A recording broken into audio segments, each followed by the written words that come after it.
Ahí se ve bien la pantalla. Sí, señor. Bueno, buenos días para todos. Bienvenidos una vez más a la reunión pues, de neurocirugía pediátrica y hablaremos del tumor desmoide en columna, como lo mencionó pues el profe Cortés. Toda la revisión surgió pues a partir de un caso que tuvimos en el servicio. Entonces, el caso fue el siguiente. Tenemos una niña de 15 años que consulta por dolor dorsolumbar intermitente y una alodinia pues, en la región toracolumbar. Aparte de eso, pues una masa palpable no dolorosa a nivel toracolumbar.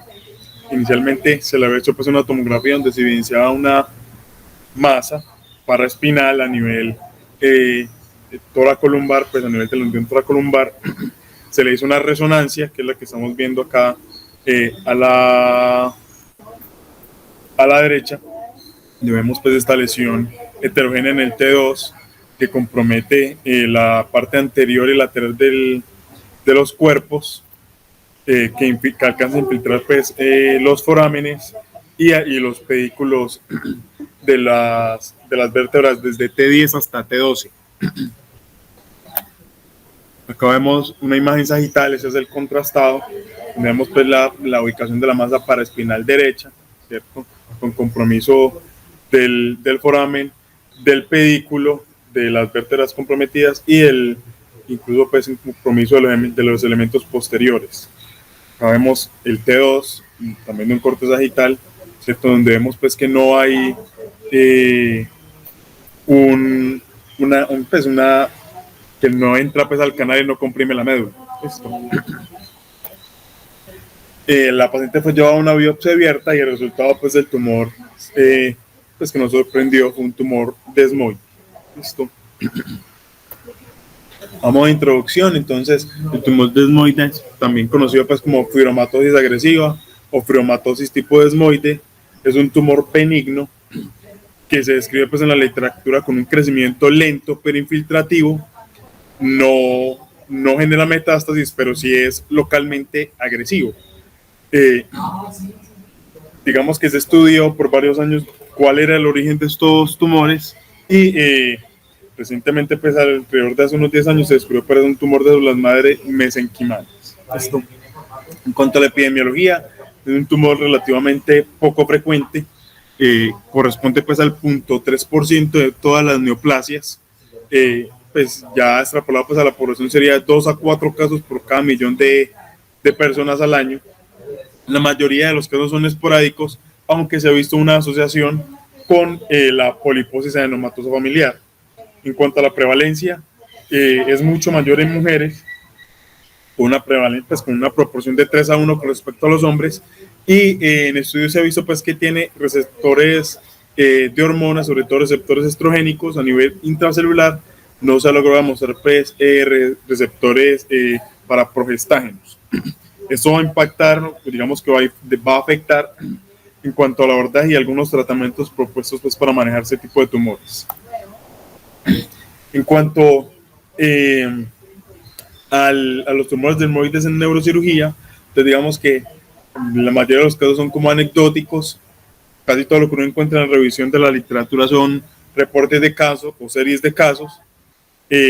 Van a estar principalmente, cuando son primarios, van a estar principalmente descritos en población pediátrica, pero como lo veremos más adelante, cuando son secundarios o cuando están pues, en zonas cicatriciales, el pico pues, de incidencia va a estar entre los 40 y los 50 años. Los tumores desmoides pueden comprometer nervios periféricos, los plexos, sobre todo el plexo braquial, la columna o la médula espinal, pero no propiamente que nazcan de ahí, sino que van a ser paraespinales y van a infiltrar de forma adyacente pues las vértebras o van a entrar por el foramen y van a generar compresión medular y también se han descrito pues compromiso craneal, pero no propiamente pues que sea del cráneo, sino casi siempre van a estar en la fosa infratemporal y de ahí pues van a penetrar al cráneo. Listo. Haciendo una revisión de la literatura encontré un artículo muy chévere que describía como los 6 escenarios en los que uno pues con los que un neurocirujano podía encontrarse pues con un tumor desmoide.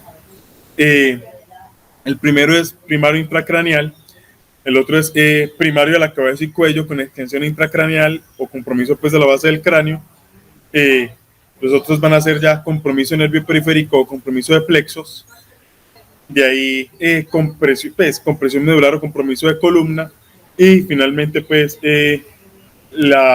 pues que surja este tipo de tumor en una cicatriz posterior pues a una neurocirugía. Vamos a desglosar un poco cada uno de estos. Listo. Entonces, en cuanto al primario intracraneal, son pocos los casos documentados, todos en edad pediátrica. Hay autores pues, que describen un posible origen en las suturas craneales y el principal manejo pues, de este tipo de tumor fue resección, de hecho resección total, y en el seguimiento, aunque fue corto de esos pacientes, no hubo recurrencia. Acá les tengo una tabla que describe pues, los casos descritos hasta el 2015. Entonces, como vemos, pues todos en población pediátrica, el paciente mayor tenía 3 años. Los síntomas, pues, con el que debutaron fueron convulsiones, dolor y masa, pues, tumefacta, ¿cierto? Algunos fueron, pues, asintomáticos. La conducta, pues, de sus tumores fue resección. En casi todos fue resección completa, solamente en uno fue resección subtotal. En realidad, pues, el seguimiento mayor fue a 20 meses y no hubo pues ningún tipo de recurrencia tumoral. Esto. En cuanto cuando es primario de la cabeza y cuello y que se extiende a la base del cráneo, ¿cierto? Digamos que es la manera más frecuente con la que nos podemos encontrar ese tipo de tumores como neurocirujanos. Van a constituir alrededor del 6 al 10% pues, de todos los tumores desmoides. Como se los había comentado, casi todos van a estar en la fosa infratemporal y van a penetrar pues, al cráneo, ¿cierto? Hay 16 casos, había pues 16 casos publicados hasta el 2015 y la conducta pues también fue resección del tumor en conjunto pues con cirugía de cabeza y cuello. En cuanto al compromiso pues de nervio periférico, digamos que es menos frecuente, puede afectar pues cualquier nervio periférico del cuerpo. La conducta aquí va a ser resección quirúrgica siempre que sea posible y siempre que, digamos, el nervio que esté comprometido no tenga un valor significativo pues en la parte motora. Se ha visto que aún con una resección total, la recurrencia de esos tumores puede ser tan alta hasta un 50%. En algunas pues, series de casos y casos comentados se les ha dado quimioterapia asociada pues al manejo quirúrgico, pero todavía no hay como un estándar de manejo en pues de qué agente quimioterapéutico usar o qué dosis o cuántas sesiones y cómo va a ser el seguimiento de esos pacientes. Entonces digamos que es muy subjetivo y depende de cada grupo multidisciplinario, junto con neurocirugía, a veces incluso pues cirugía específica pues nerviosa, sobre todo pues de la parte de cirugía plástica y oncología, como establecer un plan en cada caso individualizado. En cuanto al compromiso de plexos, el mayor compromiso se ha visto pues afectación del plexo braquial. El tratamiento va a ser también pues, el más descrito en la literatura y el que más está apoyado es máxima resección segura. Digamos que a nivel de plexo braquial es bastante difícil lograr una resección total sin un compromiso nervioso importante y teniendo en cuenta pues que la mayoría de esos pacientes cuando van a consultar, aparte de la masa palpable, ya van a tener un compromiso neurológico derivado pues del compromiso nervioso. Aquí también, al igual pues que los pacientes pues con compromiso nervio periférico, casi siempre va a quedar un residuo tumoral que va a tener que abordarse desde un punto de vista oncológico si se va a hacer quimioterapia. La radioterapia digamos que no está recomendada pues o no está establecida aquí en este tipo de pacientes, ya quedaría pues como a manos de cada grupo saber como cuál va a ser la segunda línea después de la cirugía. Listo. En cuanto a los tumores desmoides que aparecen posterior a una intervención en neurocirugía, hay 14 casos reportados pues en la literatura entre adultos y niños. llama pues la atención que los que fueron en niños casi fueron lo que más tuvieron pues compromiso del cráneo, en adultos más compromiso pues de columna, aunque también hubo pacientes en niños, sobre todo posterior a intervenciones muy grandes como correcciones de escoliosis, como lo veremos más adelante en unos artículos que les voy a mostrar. Listo. Acá está como la revisión de esos casos que aparecieron después de una neurocirugía. Como vemos, pues, la gran mayoría pues, que se han publicado han sido adultos, solamente ha sido un niño que tuvo 7 años, ¿cierto? Aquí también hay otro adolescente de 15 años. En cuanto al intervalo, pues, entre la neurocirugía y la aparición del tumor desmoides fue más o menos entre más o menos 10 años, ¿cierto? Y el tratamiento fue resección pues con márgenes amplios. Aquí es de aclarar que cuando aparecieron pues posterior a la intervención en columna, casi todos requirieron además de la resección una fijación. Listo. De los que se operaron pues el seguimiento también fue corto. La gran mayoría del seguimiento está entre 16 y 24 meses y casi ninguno pues recurrió posterior pues a la intervención. Ya en cuanto a lo que nos trae pues a la charla como tal, entonces el tumor desmoides espinal, digamos que es una ubicación rara. Había 10 casos reportados hasta el 2015. La mayoría de los síntomas van a estar asociados pues a una masa palpable, a dolor, ¿cierto? Que puede ser mecánico o dolor radicular por compresión de las raíces, también derivado pues del tamaño del tumor. Y los síntomas neurológicos que se han descrito, la gran mayoría también van a ser asociados al compromiso radicular.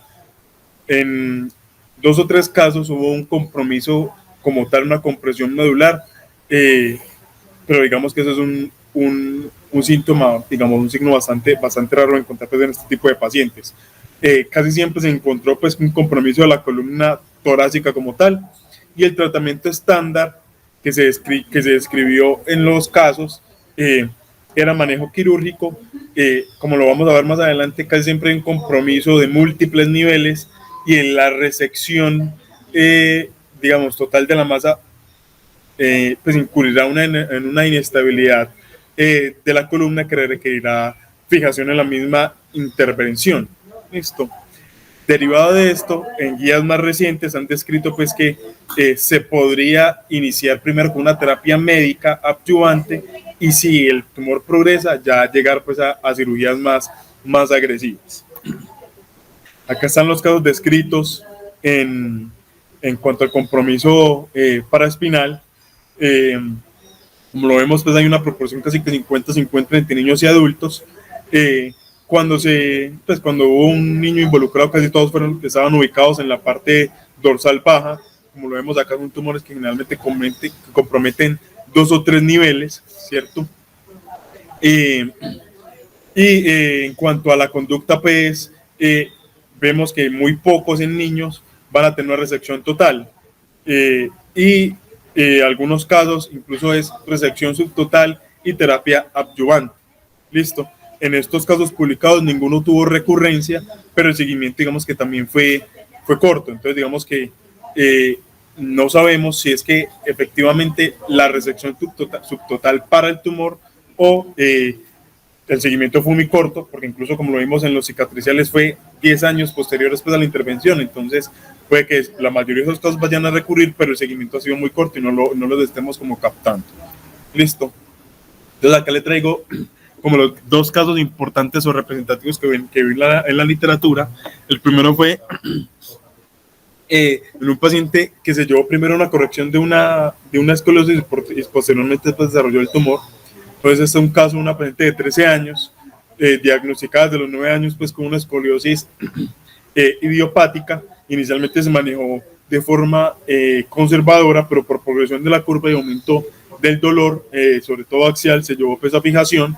La fijaron desde T2 a L4, una cirugía sin complicaciones, un seguimiento por 3 años que estuvo sin alteraciones tampoco, pero a los 16 años la paciente se empezó a quejar de una masa palpable en la región dorsal superior. Se llevó a una reunión multidisciplinaria. Se decidió en ese momento una conducta expectante, dado que el dolor se controlaba pues con medicación, no era muy importante y no afectaba la vida diaria de la paciente.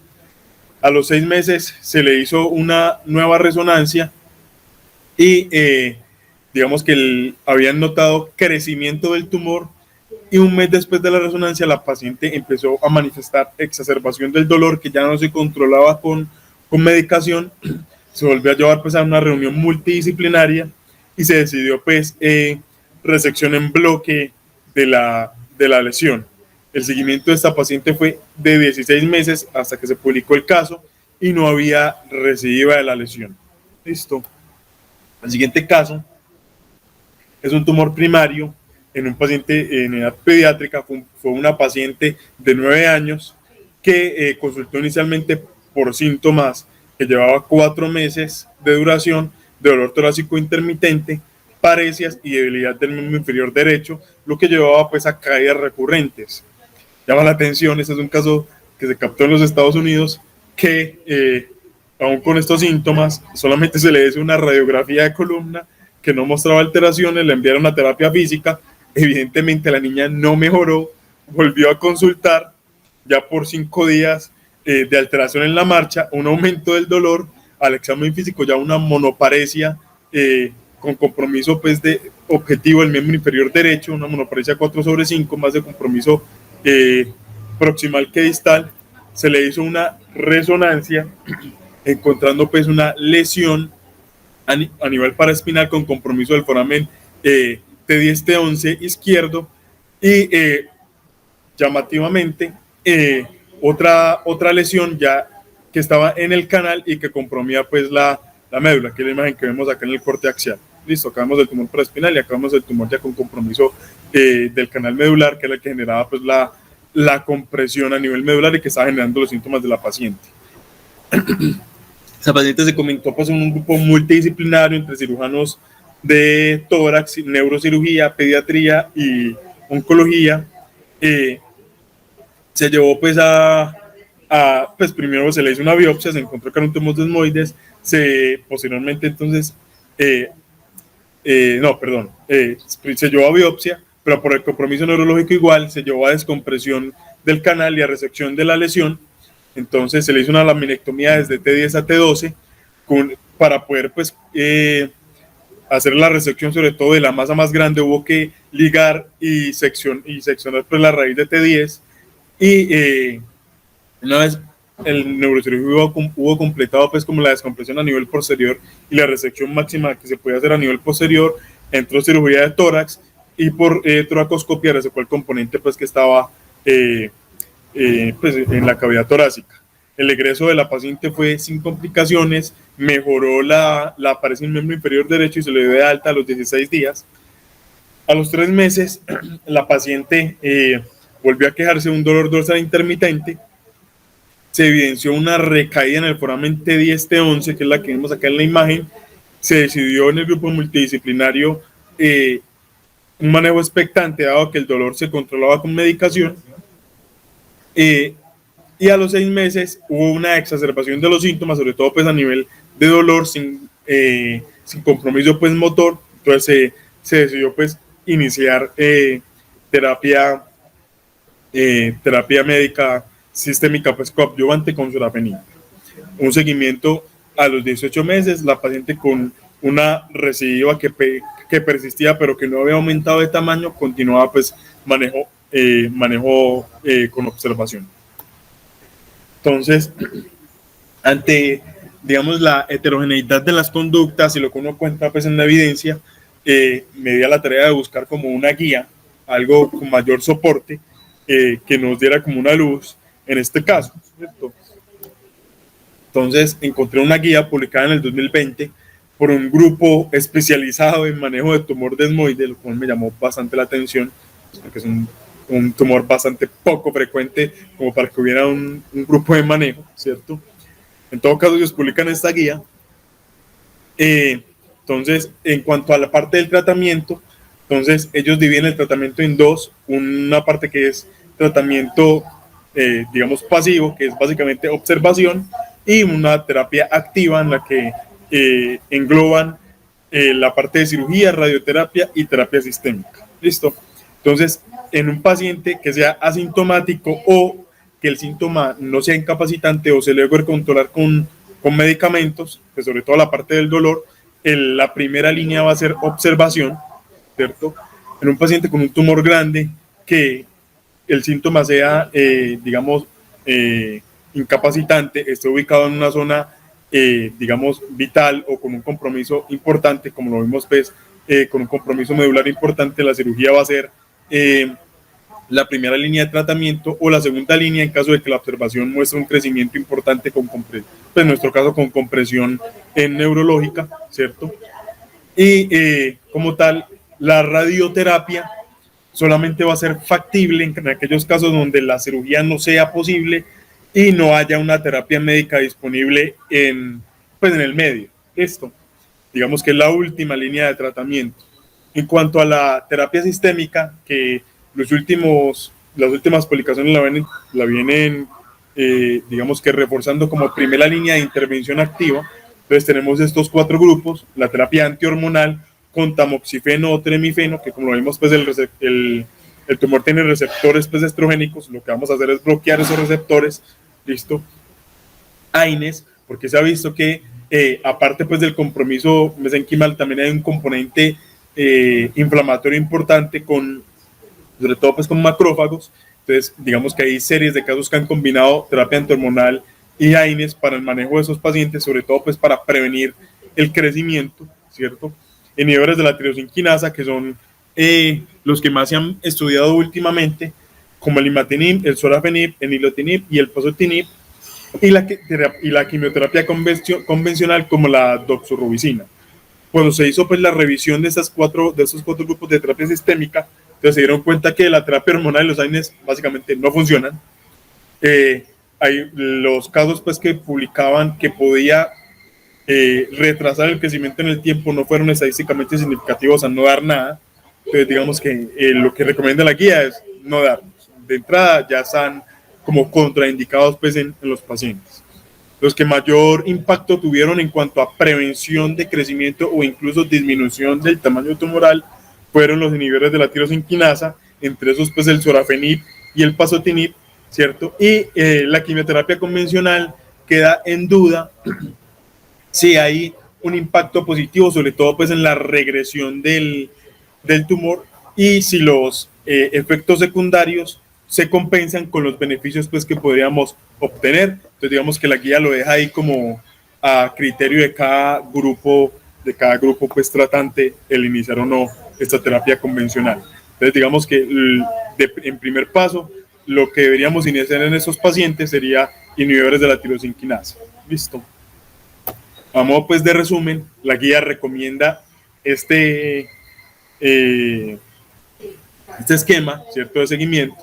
Entonces, lo principal pues va a ser un diagnóstico. Ellos recomiendan inicialmente hacer una biopsia con aguja, ¿cierto? Si no hay un compromiso importante y no hay síntomas importantes, hacer un seguimiento activo mínimo por 1 o 2 años. Si hay estabilización o regresión, pues continuar con la observación anual. En caso de progresión, ellos aún así recomiendan que clínicamente, cada que sea posible, seguir en observación hasta que haya como una progresión en 3 controles seguidos. Listo.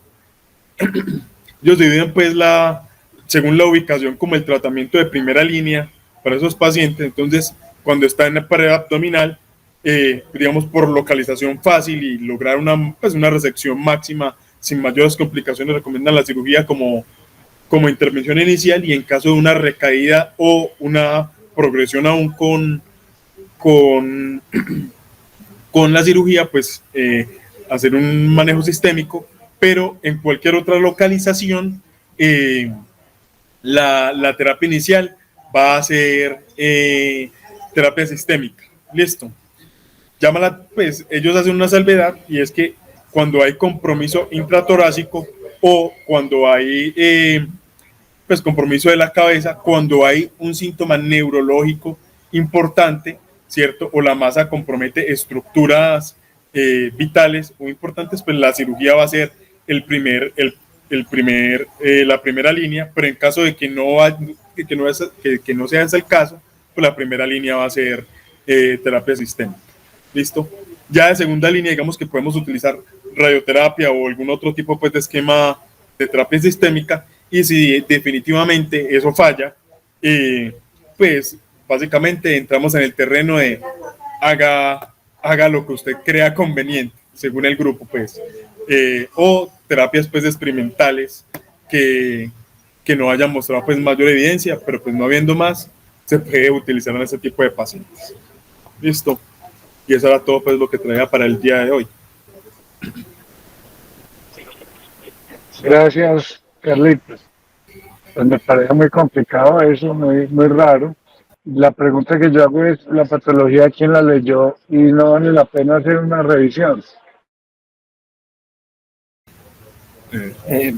Profe, la patología la Porque leyó. es que esos casos tan raros siempre quedan en la consulta. Esa patología la leyó Kelly. Ella supuestamente es neuropatóloga. Le hizo todo el estudio, inclusive de inmunistoquímica, y le pidió inmunogenética. Y, o sea, realmente está bien estudiado.